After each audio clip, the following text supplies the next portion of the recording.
Apa nih solusinya, Kang? Wah, saya ditanya seperti saya menteri kayaknya.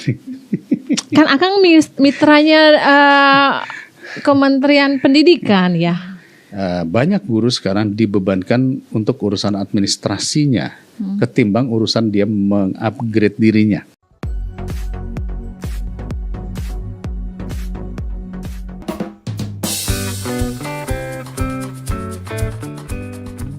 Persoalan lain dalam dunia pendidikan tentunya adalah tidak lepas dari jumlah SDM, jumlah guru.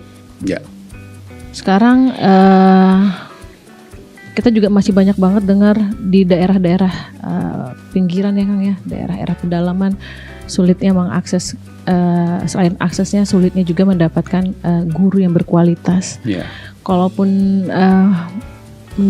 ada guru yang berkualitas, jumlahnya juga sangat sedikit. Ya. Apa nih solusinya, Kang?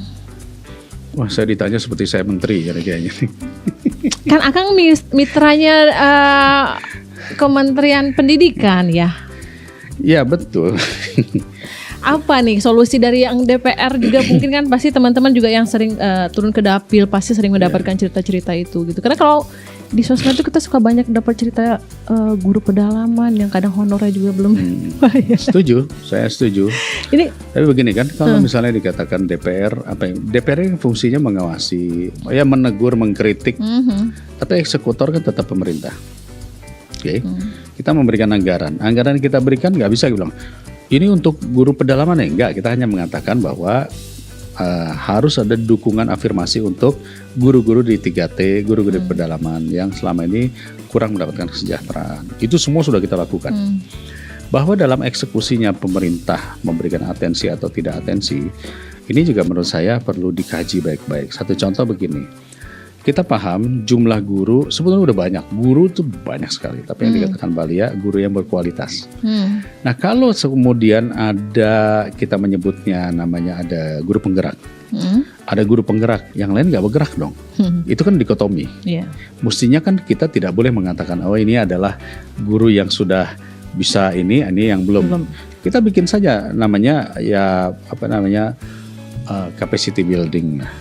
Siapapun bisa menjadi guru yang berkualitas jika mengikuti pelatihan ini. Jadi haknya itu diberikan sama. Anggarannya pun untuk pelatihan dan sebagainya juga diberikan. Jadi nggak boleh ada yang yang ini guru hebat, yang ini nggak hebat.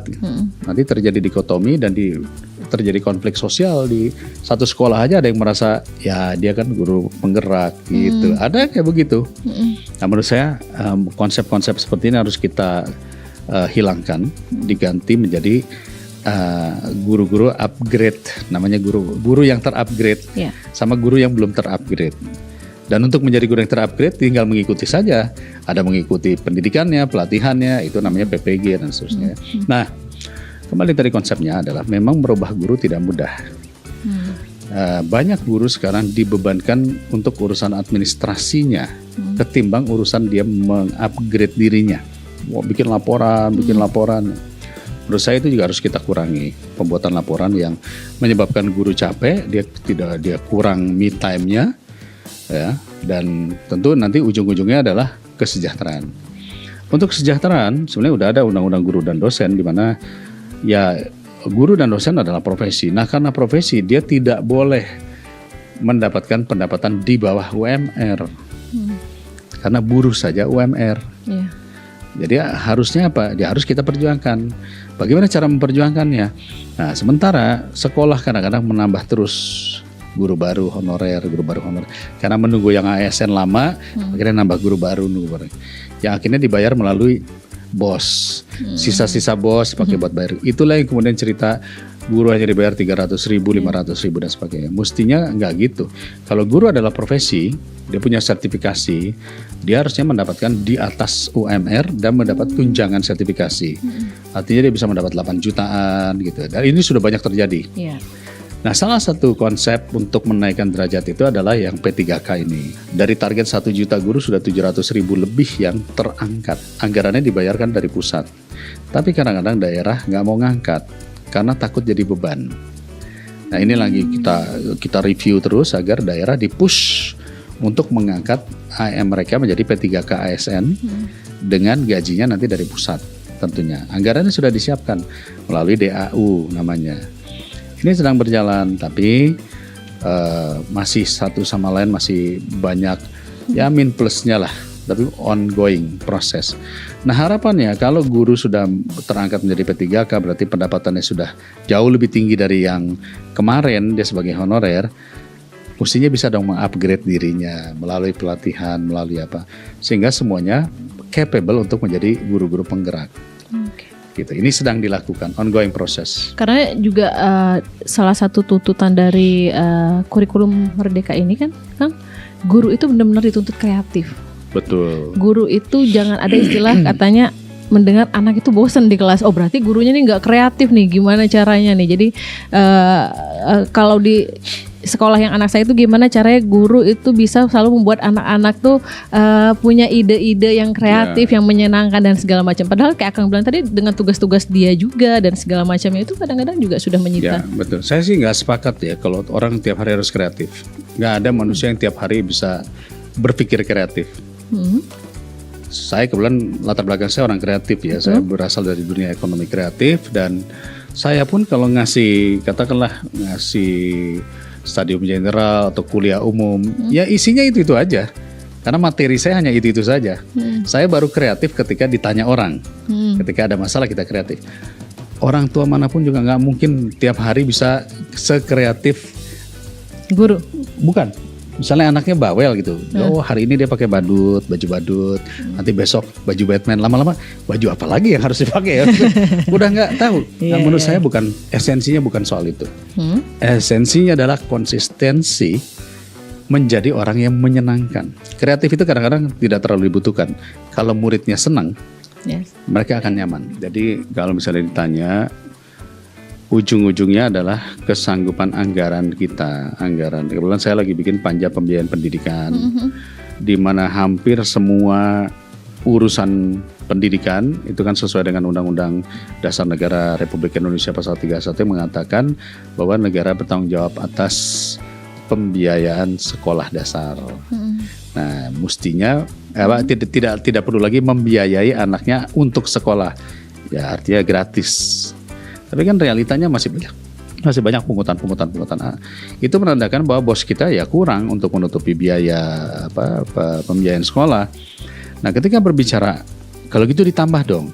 Saya sepakat.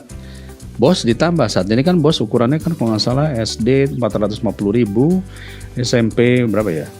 750, SMA 1 juta misalnya per kepala siswa per tahun. Ya kalau sekolah yang muridnya 1.000 berarti dia dapat 1 miliar. Tapi kalau yang sekolah isinya cuma 100 murid, cuma 100 juta dibagi setahun, dibagi sekian guru, gak bisa ngapa-ngapain. Nah itu yang tadi saya katakan, perlukah ada pola pembiayaan yang lain, misalnya berbasis institusi, berbasis lembaga, berbasis daerah, ada daerah pegunungan ya tentu bosnya gak akan cukup, karena biayanya mahal. Ini harus dikaji hal itu. Nah, ujung-ujungnya cukupkah alokasi anggaran pendidikan di negara kita untuk membiayai itu semua? Ini yang lagi saya urusin sekarang. Kira-kira? Mestinya cukup, tetapi penempatannya ternyata banyak yang salah. Utamanya di mana? Yang simpel aja ya. Amanat undang-undang adalah 20% dari APBN atau APBD, APBN dan APBD untuk pendidikan. Kalau 20%, kurang lebih itu 650 triliunan. Cukup nggak? Wah sangat cukup kalau dikerjakan oleh Kemendikbud. Tapi realitanya Kemendikbud hanya dapat porsi terkecil yaitu 97, sekian triliun. 98 ya. Lalu kemana lagi tuh yang hampir 590 triliunnya? Transfer keuangan daerah fungsi pendidikan. Itu hampir 54%, 300 sekian triliun. Kementerian lembaga lain yang menyelenggarakan pendidikan, seperti Kementerian Agama, Kementerian PUPR aja punya fakultas ini PUPR, Kementerian Kesehatan, Menhub, ya. Itu hampir 100 triliun sendiri. Lalu kemudian anggaran di Kementerian Keuangan, ada anggaran bencana dan anggaran pendidikan yang ada di Kementerian Keuangan. Mungkin LPDP atau apa saya nggak tahu ya. Kementerian Sosial aja punya 12 triliun. Desa punya anggaran pendidikan. Dana desa itu ada dana fungsi pendidikan. Jadi ketika semuanya dibagi-bagi ke sana kemari, lalu yang bertanggung jawab terhadap pendidikan siapa? Menteri Pendidikan atau ini semua nih yang semuanya tidak bisa kita audit. Iya. Karena itu adanya di domainnya, ada di daerah, ada di kementerian lembaga Punya proses lainnya, masing-masing, punya ya? proses masing-masing, bukan di Komisi 10 tentunya.